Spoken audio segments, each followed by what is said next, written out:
Hey buddy, watch this. Hello, Regis Kilbin is the name and Hearthstone is the game, and these are my rankings for the Witchwood's Legendary card reveals. That's right, 25 Legendary cards were revealed as a part of the Witchwood expansion. Now, of course, these cards have not come out yet. I don't know for a fact which ones are going to be the best, but I have some ideas. I have some theories, so I wanted to rank the Witchwood cards basically from the worst to the top 10, the ones I think are going to be the most impactful, the most influential, the most dominant in Hearthstone's meta. Now, please do not make crafting decisions based on this video. This is all just ideas. This is theory crafting. Nobody is sure what's going to be good. Wait a few weeks before you craft your cards. This is an exercise on fun. This is a video so that you can come back in 2 months and make fun of me. That's all this is. Please don't decide anything based on my rankings here. But that said, let's go ahead, and how I'm going to do this is I'm going to show you the cards I think have basically zero chance at being good, the cards which are sort of the medium options. These might be halfway decent, they have a chance at doing something cool, and then I'll rank my top 10, the 10 I think are best, all the way down to the number one, the one I think will stand out the very most in the Witchwood. So up first, let's go ahead and jump into the worst Legendary cards that have been revealed, the ones that I don't think will see success. So there are 6 Legendaries I just don't think are going to work all that well. Duskfallen Eviana, Black Howl Gunspire, Imris, Splintergraph, Toki Time Tinker, and Azalina Soul Thief. Essentially, I think these either require too much setup to make work, like they're either part of combos, or really slow, or very conditional in their effects, or maybe they're just too expensive in the case of Imris or Splintergraph, or in fact Splintergraph's copy is a little bit too expensive. Toki just doesn't offer enough value. Azalina seems like she's going to be really wonky to use. I don't know what kind of decks find a use for her. So essentially, none of these are necessarily awful. I think I only gave one of these cards 1 star in my review, which was Azalina, and in hindsight I might bump that up to 2 stars. So like all of these have, you know, a tiny little bit of potential to succeed, but I think most likely they're just going to fall short, be too hard to use, and not make the cut in any sort of competitive high-tier deck. So now let's talk about the rest of the cards outside of the top 10. These are your run-of-the-mill Legendaries, not by any means terrible, have some definite potential, but don't look like they're going to be all that awesome just yet. And here you'll see 7 cards, 4 class cards with Glinda Crowskin, Darius Crowley, Face Collector, and Lady in White, and then 3 neutral Legendaries with Dollmaster Dorian, Gin Greymane, and Baku the Moon Eater. I think most notably you'll see Gin and Baku here, sort of the event and odd centerpieces for Witchwood. I'm not convinced just yet that those are going to be really strong decks, particularly this early in a standard format rotation when there just aren't as many cards available in standard format. As we move into the 2nd and 3rd expansions of the year, I think Gin and Baku will become much, much stronger and be part of a tier 1 deck eventually, perhaps. But right now, they just look like they're going to fall short. The rest of these class cards, I think they're all fine. I gave these each 3 stars, I think, or maybe 2 stars in the case of Darius Crowley. But all of them have potential, certainly, to be okay. I just don't think they're defining enough or strong enough in their effects to succeed. The same could be said for Dollmaster Dorian. So nothing wrong with these cards at all, just not quite good enough to make the cut in my top 10. That said, let's go ahead and jump into the top 10. These are the best of the best. Starting off at the number 10 spot here, we have Prince Liam, the new Paladin Legendary minion.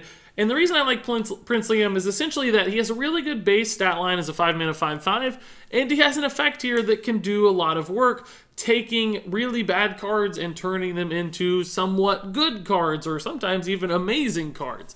And because of that, because he allows your deck to play fast, but then he gives you a last resort, a second chance, a new way to play by turning some of those faster cards into more late game options, I think that fits really well in a mid-range Paladin style, particularly synergizing with Secrets, and Secrets in Paladin have sometimes been good, and with things like the new Bellringer Sentry, they might be good once again. So I like the things that Prince Liam does, the potential he offers, and just because he's so consistent for his stat line, I think he's very low risk to run, which is not always the case with cards like this one. So not much downside, quite a bit of upside. That to me looks like a strong card.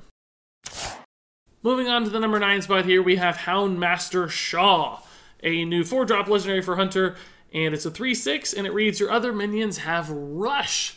And I think that's really cool with what Hunter wants to do, because of course Hunter can first off play a lot of Death Rattle minions, which are awesome with Rush, just being able to run those in immediately, get the Death Rattle minion out, and then rush the Death Rattle minion as well. I think that's a really underrated value prospect here for Houndmaster Shaw that not a lot of people are talking about, that works really well with Hunter. But even beyond that, just making sure that all your minions, while this thing is on board, are able to immediately impact the game could be really important. And because this does have that 3/6 stat line, it's a fairly resilient minion once again that looks like it has the opportunity to live through multiple turns.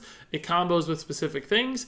I think it fits Hunter nicely. It's not limited to just beasts, which is really important. So I think Houndmaster Shaw will find some sort of deck that's able to utilize this with a lot of consistency, making this a very desirable card for the class. Moving on to the number 8 spot here, we have Paladin, again with the Glass Knight.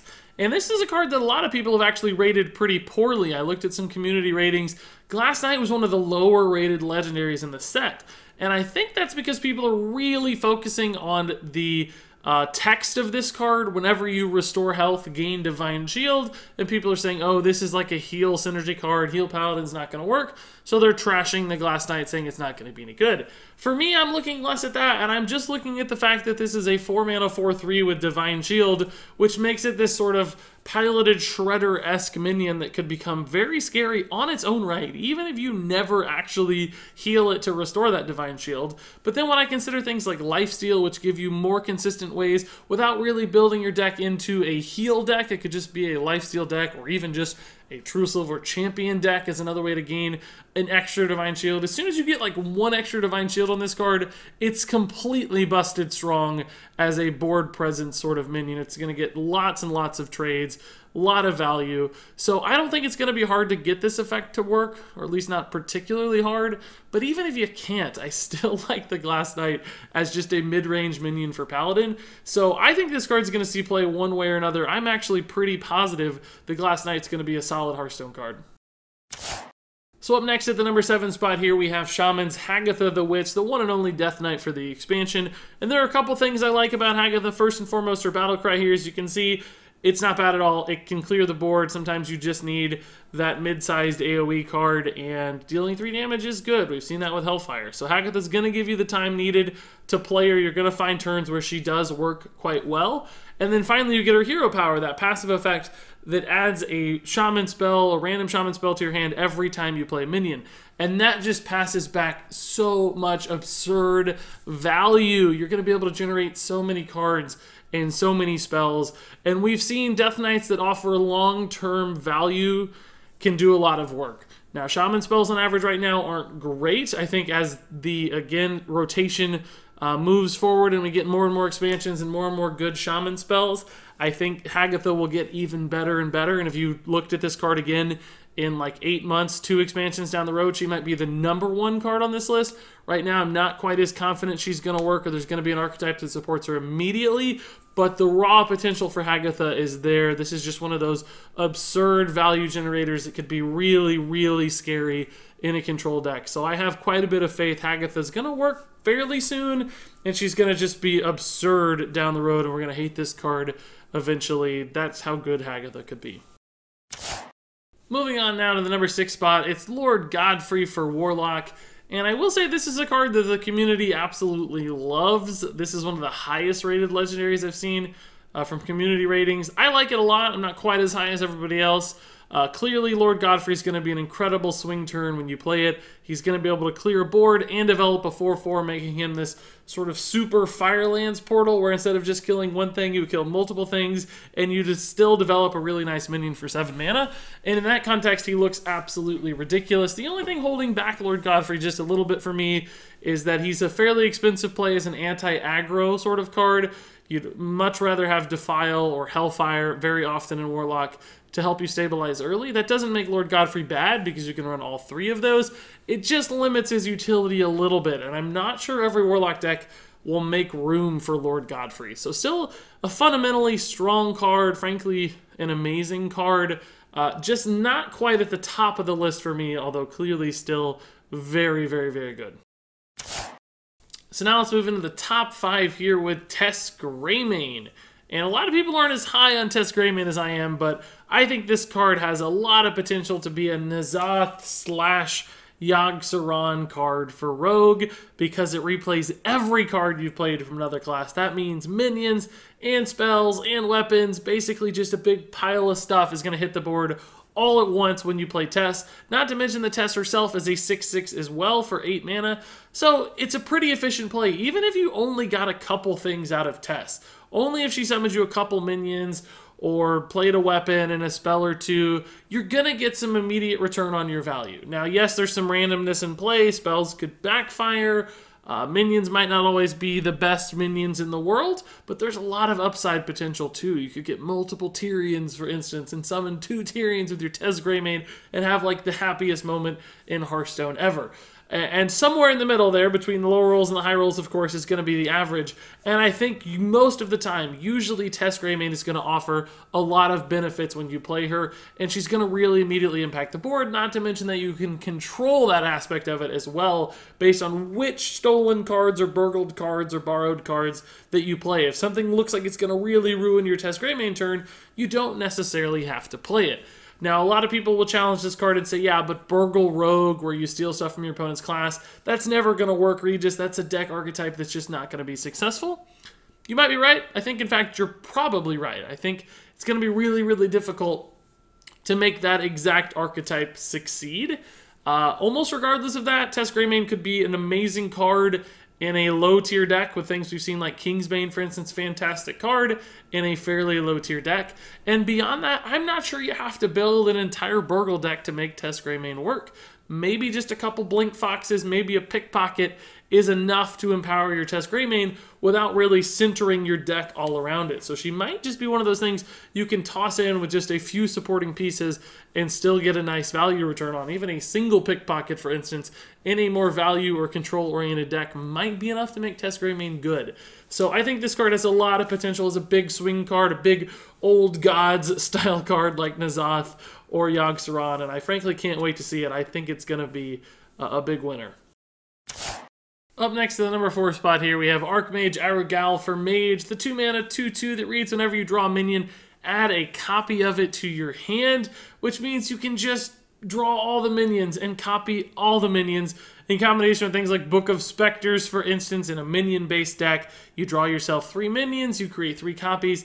That's 6 cards drawn for 2 mana with Book of Specters, and that is completely ridiculous, not to mention the ability to create multiples of a single card that you might not otherwise be able to, like multiple legendaries, for instance.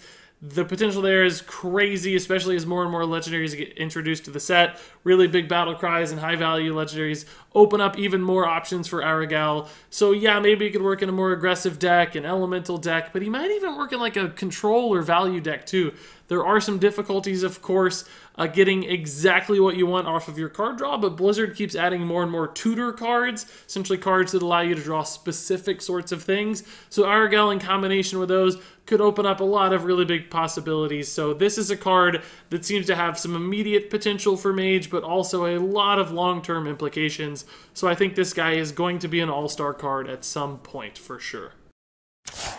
So now moving into the top 3, starting off with Camellias. This is probably my favorite card of the set. Not the card I necessarily think is going to be the best, but a card that I just absolutely love.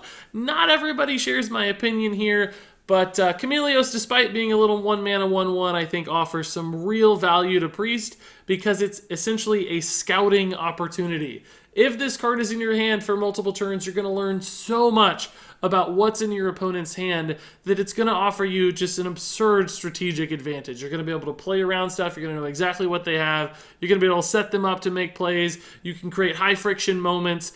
The implications of the tactical advantage that Camellias offers are just enormous. You're going to be so much smarter about playing the game with this in your hand. Now, on top of that, he is turning into cards, too, that become playable. So sometimes you're just going to hit that awesome card that your opponent has that you desperately want to play. Eventually, for instance, it might turn into an Ultimate Infestation, and you get to use an Ultimate Infestation, a card you would otherwise never get. Or some awesome Death Knight, or just some super card.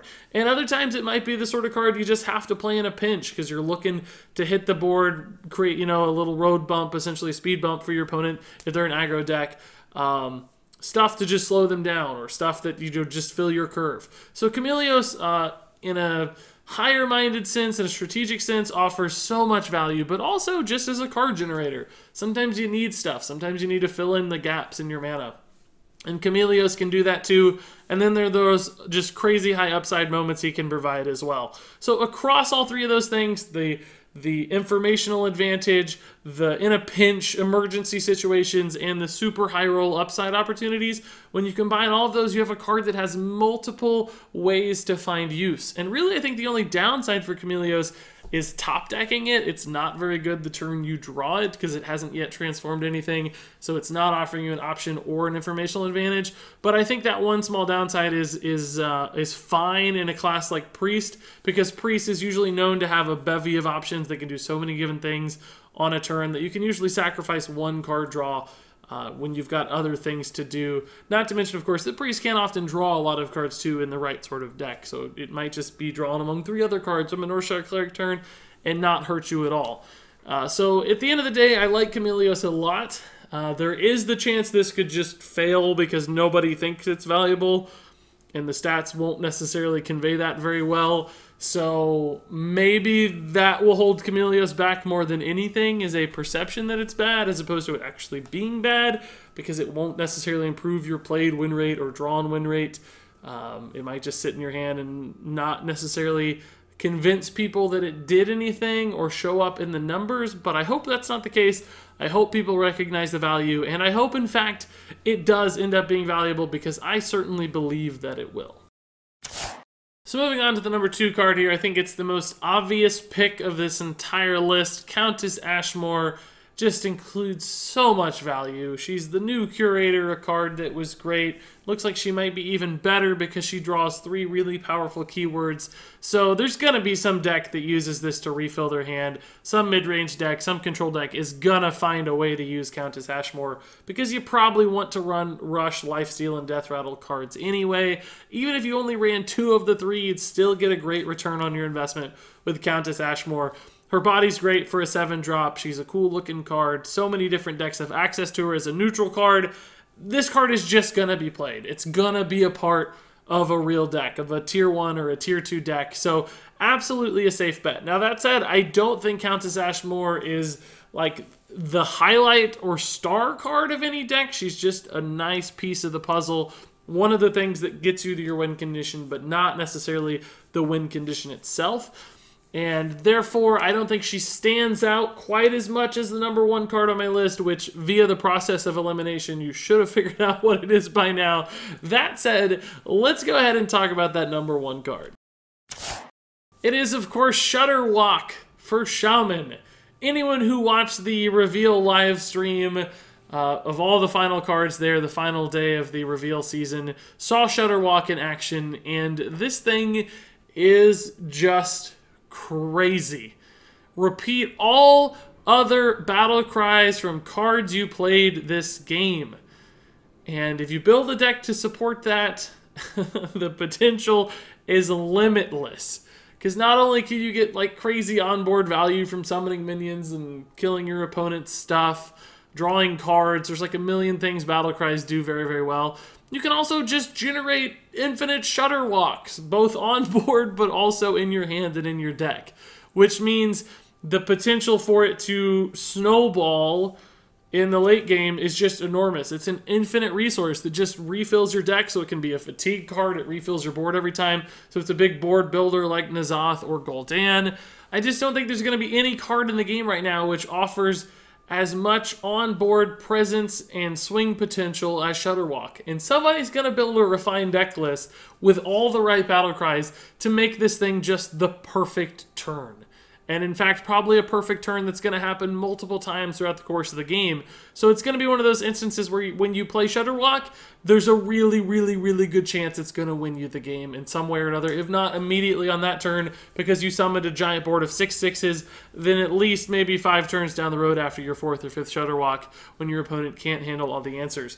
And it doesn't even necessarily have to be like that exact combination in the reveal stream where you play it with Terranite Chain Gangs and Zolas and all these things to generate additional copies. It might not even be that. It might just be battle cries that hit the face, for instance, or just kill your opponent's stuff, or summon you a smaller board of really high value things somehow, or Jade Golems, of course, in wild formats, another option.